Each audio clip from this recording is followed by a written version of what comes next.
ସକାଳୁ ବାସି ମୁହଁରେ କେବଳ 3 ଥର ପଢ଼ି ଦିଅନ୍ତୁ ଏହି ଗୋଟିଏ ମନ୍ତ୍ର। ଗ୍ୟାରେଣ୍ଟି ଦେଉଛି ସନ୍ଧ୍ୟା ସୁଦ୍ଧା ସେ ଝିଅ ପଟିଯିବ। ନିଜେ ଆସିବ ତୁମକୁ ଭଲ ପାଉଛି ବୋଲି କହିବ। ତୁମ ପ୍ରେମରେ ଏମିତି ଦିବାନୀ ହେଇଯିବ କି ତୁମକୁ ଛାଡ଼ି ଗୋଟେ ମୁହୂର୍ତ୍ତ ବି ରହିପାରିବନି। ହଁ ଫ୍ରେଣ୍ଡସ୍, କେବଳ ଆପଣଙ୍କୁ ସକାଳୁ ଉଠିବା ମାତ୍ରେ ବାସି ମୁହଁରେ ଏହି ମନ୍ତ୍ରକୁ 3 ଥର ପଢ଼ିବାର ଅଛି।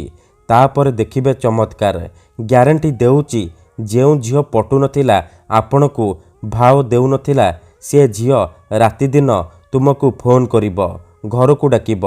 ହଁ ଫ୍ରେଣ୍ଡସ୍, ଯଦି ଆପଣ ନିଜ ପସନ୍ଦର ଝିଅକୁ ପଟେଇବାକୁ ଚାହୁଁଛନ୍ତି କିନ୍ତୁ ଯେତେ ଚେଷ୍ଟା କଲେ ମଧ୍ୟ ତାକୁ ପଟେଇ ପାରୁନାହାନ୍ତି, ତାକୁ ନିଜର ମନ କଥା କହିବାକୁ ଡରୁଛନ୍ତି, ଆଉ ଆପଣ ଚାହୁଁଛନ୍ତି କି ସେ ଝିଅ ନିଜେ ଆସି ଆପଣଙ୍କୁ ଭଲ ପାଉଛି ବୋଲି କହୁ, ତେବେ ଆଜିର ଏହି ବଶୀକରଣ ଭିଡ଼ିଓଟି ଆପଣଙ୍କର କାମରେ ଆସିବ। କାରଣ ଆଜିର ଏହି ଭିଡ଼ିଓଟିରେ ମୁଁ ଆପଣଙ୍କୁ ଶିଖେଇବି ଝିଅ ପଟେଇବା ପାଇଁ ବଶୀକରଣ ବିଦ୍ୟା, ନାରୀ ମୋହିନୀ ବଶୀକରଣ ବିଦ୍ୟା। ଏହି ବଶୀକରଣକୁ ଯଦି ଆପଣ ସକାଳୁ ବାସି ମୁହଁରେ କରିଦେବେ, ଗ୍ୟାରେଣ୍ଟି ଦେଉଛି ସେ ଝିଅ ହେଉ ବା ସୁନ୍ଦରୀ ଭାଉଜ ଆପେ ଆପେ ପଟିଯିବ। ଆପଣଙ୍କର ହାତ ଧରି ରୁମ୍କୁ ଡାକିବ, ଯାହା ଚାହିଁବେ ତାହା କରିବ, କୌଣସି ପ୍ରକାର ବାଧା ଦେବ ନାହିଁ। ନମସ୍କାର ଫ୍ରେଣ୍ଡସ୍, ଓଡ଼ିଆ ଫଣ୍ଡା ଚ୍ୟାନେଲକୁ ଆପଣମାନଙ୍କୁ ସ୍ୱାଗତ। ଆଜିର ଏହି ବଶୀକରଣ ସବୁଠାରୁ ସହଜ କିନ୍ତୁ ମହାଶକ୍ତିଶାଳୀ ବଶୀକରଣ। ଦୁନିଆର ସବୁଠାରୁ ଶକ୍ତିଶାଳୀ ବଶୀକରଣ। ଯିଏ ବି ଏହାକୁ କରିଛି 100ରୁ 100% ସଫଳ ହେଇଛି। ବର୍ଷ ବର୍ଷ ଧରି ଭାଙ୍ଗି ଯାଇଥିବା ପୁରୁଣା ପ୍ରେମକୁ ଫେରାଇ ଆଣିପାରିଛି। ଶାଶୁ, ନଣନ୍ଦ, ଦିଅର, ଭାଉଜ କାହାକୁ ବି ନିଜ ବଶରେ କରି ତାଠାରୁ ନିଜର ମନ ମୁତାବକ କାମ ହାସଲ କରିପାରିଛି। ତେଣୁ ଆପଣ ବି ମାତ୍ର ଗୋଟିଏ ଥର ମୋ କଥା ମାନି ଏହି ବଶୀକରଣକୁ କରିକି ଦେଖନ୍ତୁ। ତାପରେ ଦେଖିବେ ଚମତ୍କାର, କିପରି ସେହି ସମୟଠାରୁ ସୁନ୍ଦରୀରୁ ସୁନ୍ଦରୀ ଝିଅ ପଟିଯିବ, ପଡ଼ିଶା ଘର ଭାଉଜ ପଟିଯିବ, ଯାହା ଚାହିଁବେ ତାହା କରିବ, କୌଣସି ପ୍ରକାର ବାଧା ଦେବ ନାହିଁ। ତେବେ ଏହି ବଶୀକରଣ ବିଧିକୁ ଆପଣ କିପରି କରିବେ, କେମିତି କରିବେ, ଏହାର ପ୍ରୟୋଗ ବିଧି କ'ଣ, ମୁଁ ଆପଣଙ୍କୁ ଶିଖେଇବି। ସମ୍ପୂର୍ଣ୍ଣ ପ୍ରୟୋଗ ବିଧି ମୁଁ ଆପଣଙ୍କୁ ଶିଖେଇବି। ଜାଣିବା ପାଇଁ ମୋର ଆପଣମାନଙ୍କୁ ଅନୁରୋଧ କି ଆପଣ ଭିଡ଼ିଓଟିକୁ ମୂଳରୁ ଶେଷ ପର୍ଯ୍ୟନ୍ତ ପୁରା ଧ୍ୟାନ ସହିତ ଦେଖିବେ। ତେବେ ଯାଇକି ଆପଣ ସମ୍ପୂର୍ଣ୍ଣ ପ୍ରୟୋଗ ବିଧି ଜାଣିପାରିବେ। ଅଧାରୁ ଛାଡ଼ିକି ପଳେଇଲେ କିମ୍ବା କାଟି କାଟି ଦେଖିଲେ ଆପଣ କିଛି ବି ବୁଝିପାରିବେନି। ପରେ ଆପଣ କହିବେ, ଗୁରୁଜୀ ଆପଣଙ୍କର ବଶୀକରଣ କାମ କରୁନି। ଦେଖନ୍ତୁ, ବଶୀକରଣ ଭିଡ଼ିଓ ଦେଖିବା ପୂର୍ବରୁ ମୋର ଗୋଟିଏ ଛୋଟିଆ ଅନୁରୋଧ ଶୁଣି ନିଅନ୍ତୁ। ଯେଉଁପରି ଆପଣ ଭଗବାନଙ୍କୁ ମାନୁଛନ୍ତି, ଭଗବାନଙ୍କ ଉପରେ ବିଶ୍ୱାସ ରଖିଛନ୍ତି, ନିଜର ସବୁ ଦୁଃଖ କଷ୍ଟ ଅସୁବିଧା ଭଗବାନଙ୍କୁ ଜଣାଉଛନ୍ତି, ଯଦି ସେ ଅସୁବିଧାର ସମାଧାନ ନ ହେଲା ତାହାର ମାନେ ନୁହେଁ କି ଭଗବାନ ନାହାନ୍ତି। ସେହିପରି ତନ୍ତ୍ର ମନ୍ତ୍ର ହୁଏ, ବଶୀକରଣ କାମ କରେ, କିନ୍ତୁ ଏହାକୁ ଆପଣଙ୍କୁ ସିଦ୍ଧ କରିବାକୁ ପଡ଼ିବ। ପ୍ରୟୋଗ ବିଧିକୁ ଠିକ୍ ଭାବରେ କରିବାକୁ ପଡ଼ିବ, ମନ୍ତ୍ର ଠିକ୍ସେ ପଢ଼ିବାକୁ ପଡ଼ିବ।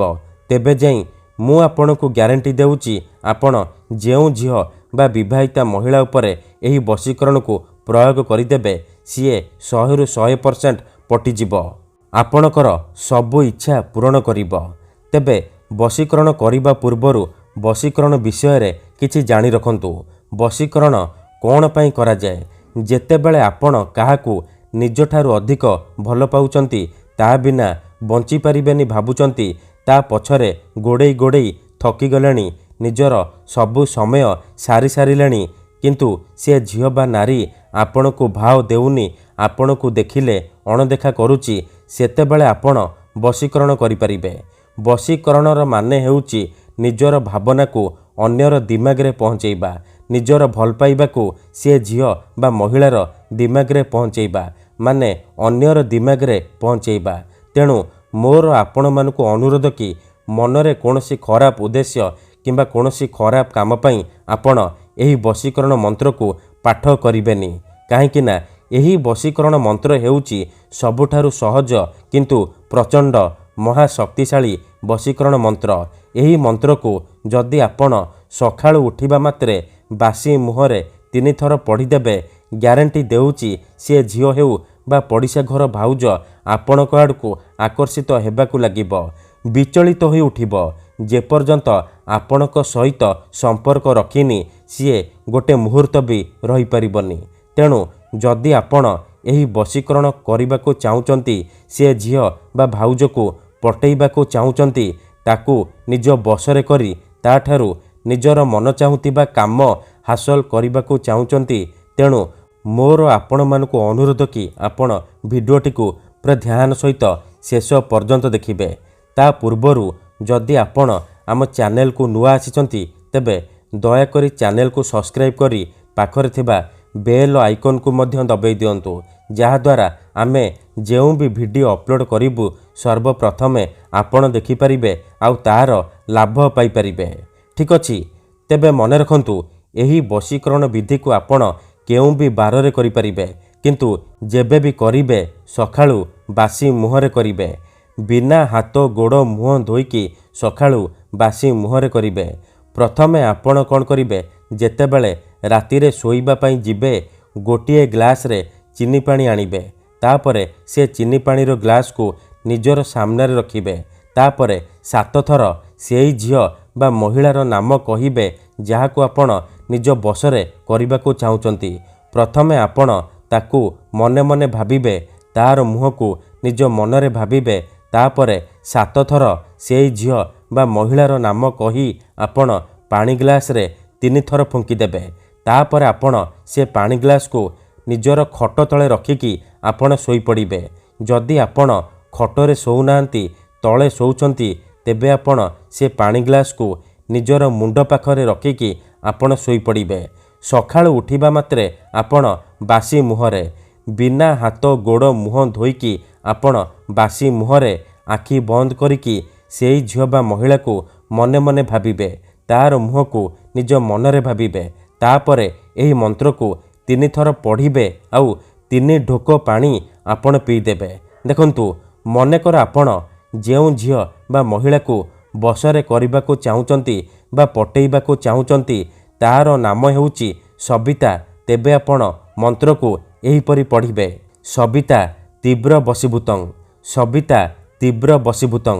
ଥରେ ଆପଣ କହିବେ ସବିତା ତୀବ୍ର ବଶୀଭୂତଂ, ଗୋଟିଏ ଢୋକ ପାଣି ପିଇଦେବେ।